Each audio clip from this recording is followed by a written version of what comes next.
No, not the preamble again.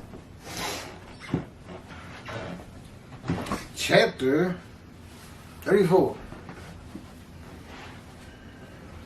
God's power in creation. From his book, new book, dictated to me, the righteous servant Mashiach, the man of Isaiah 11 and 53. There's more information on that in prior videos. I'm getting real weary of going back over them. Just as he dictated the Torah to Moses, Moses couldn't possibly had been able to write those 5 books. The knowledge was just far above him. I mean, he was raised as a prince in Egypt. And the only gods he heard of, I guess, were cats or something. Whatever the Egyptian belief was. It was several years later, but still. He had run away from Egypt because he had killed a man in anger, and instead of repenting to Pharaoh and begging for his life, he ran.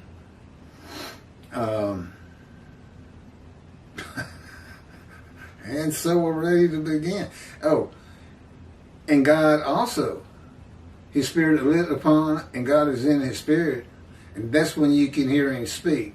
You find that in Ezekiel also. That's how God talks to a man. He basically enters you along with the angel of his presence, the Holy Spirit, who is a person. Judaism doesn't seem to think so, which is ridiculous. He talks in the Hebrew Bible. He can be grieved.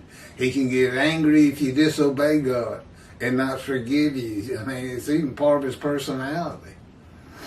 But he dictated to each of the individual prophets of the book of the prophets, there's about 20, their books. Write this down. Command and direction. And that can be verified. The way they go together. To know this is the day of the Lord, and it is, you have to kind of put together Isaiah 11 and 53, Jeremiah 31, all of Ezekiel, and Malachi 3, where the day of the Lord is announced. With significant changes. From 7 prophets talked about the day of the Lord. It's supposed to be a day where evil and sin is banished from the earth. And so you're left with nothing but righteous people. Which is where I guess this Messianic era concept began. But really it was just mainly written for the people of antiquity. It's never going to happen. How could that happen? How could that happen? It can't. I don't care, but you can say, well, Armageddon. No. But his last words on the subject are, I know many do not heed me and revere my name. In Israel, only 30% of the Jewish people are observant to his laws. And Bram Bam says Moshiach will have all of Israel walking in Torah. And they teach that. And perfect the world, which I guess means world peace. Really? Moshiach's going to bring world peace. Huh. I think I'm going to cause a big disturbance of what I think. If anything, there's going to be a jihad declared against me by the Muslims for saying I'm the last prophet of God. This is not Muhammad. That's a blasphemy to Muhammad followers right there. Yeah, jihad, where it goes out. If you see this man, if I give you a picture, probably kill him. Do I look weird?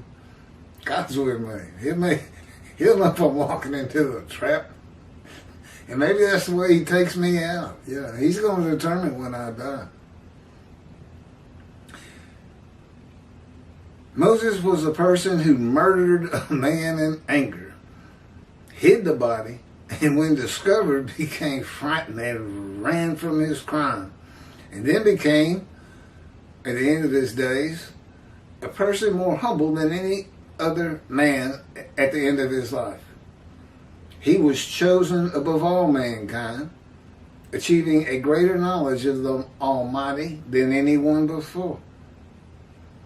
He's been with me 16 years now. I know him well. I don't understand a thing he does. I don't know why he's doing these things to me.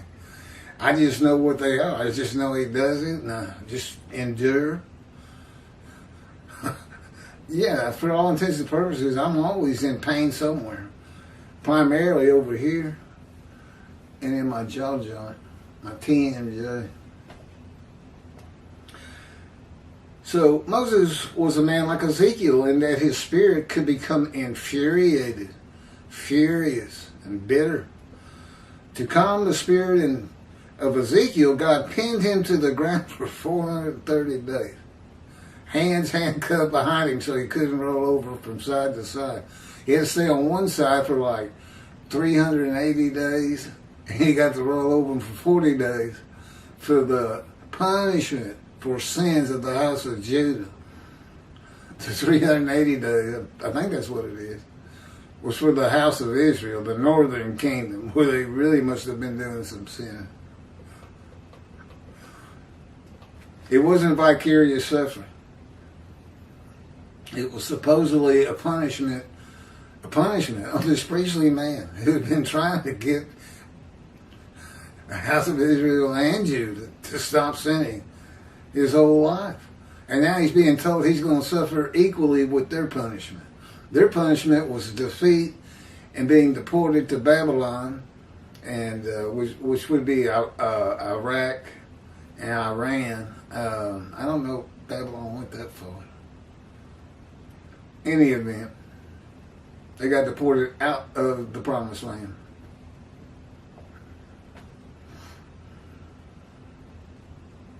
And Ezekiel was one of them. He's being made a prophet. He's going through the fire of refinement to be a prophet to the Assyrian, Babylonian exiles. You could also call them the Assyrian, Babylon, Persia exiles, because Persia defeated Babylon.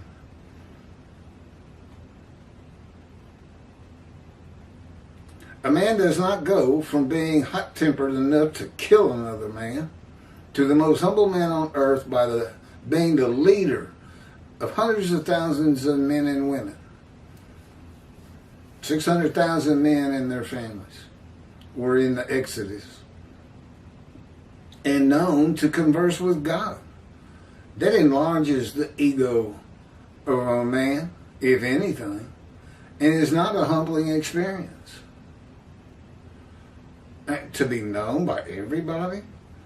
In some manner not spoken of in the Torah, Moses was put through God's fire of refinement, of punishment and chastisement, just as Ezekiel was, Jonah, Job, to be suitable for his purposes. As all of God's prophets are to one extent or another. Yeah, God's a strong believer in suffering. It's just good for you. It makes you stronger, wiser, humble, have a little humility. It is his way of preparing them for his purposes, from simply writing his words to being leaders of men.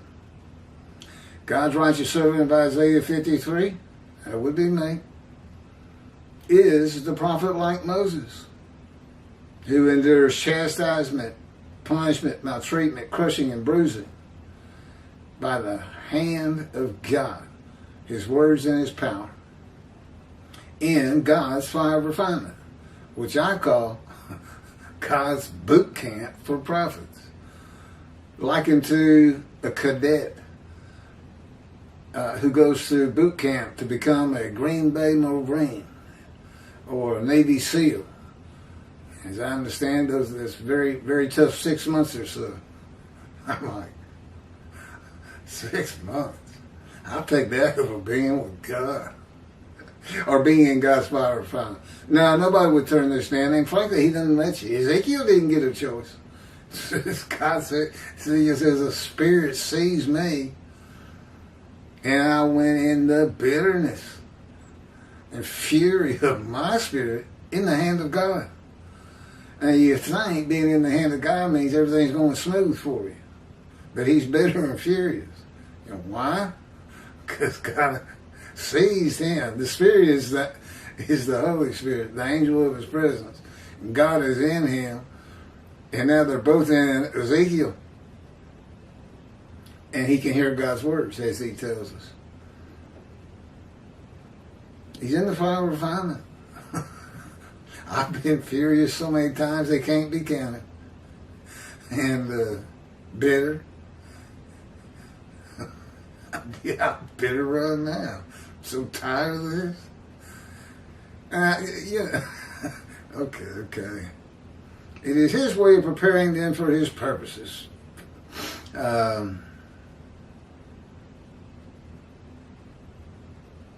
God incites and brings out emotions with chastisement and punishment and calms the spirit of a man in his words and power. It humbles a man. When God uses his power to change the spirit of a living man in his creation in the fire of refinement, it is not to be taken lightly.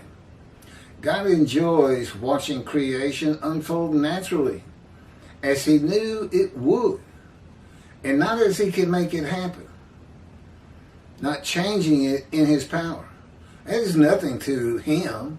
If he thinks it and wills it, it is.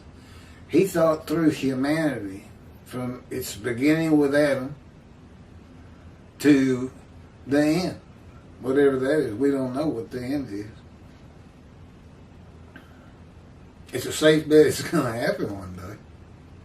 There's nothing else, the sun will go out. When God uses his power to change the spirit and soul of a living man in his creation, I just read that. Yeah, he thought it all through. Okay, next chapter, chapter 35. Stirring the spirit of armies. Wow. Yeah, we've already, this memory card, this is my old memory card. It seems to be going a lot longer. But I gotta reset it for every book. Means I gotta go through the preamble at the beginning again. I've done it 34 times now. It's called Stirring the Spirit of Armies. If you like the one you just watched, you'll really want to watch this next one.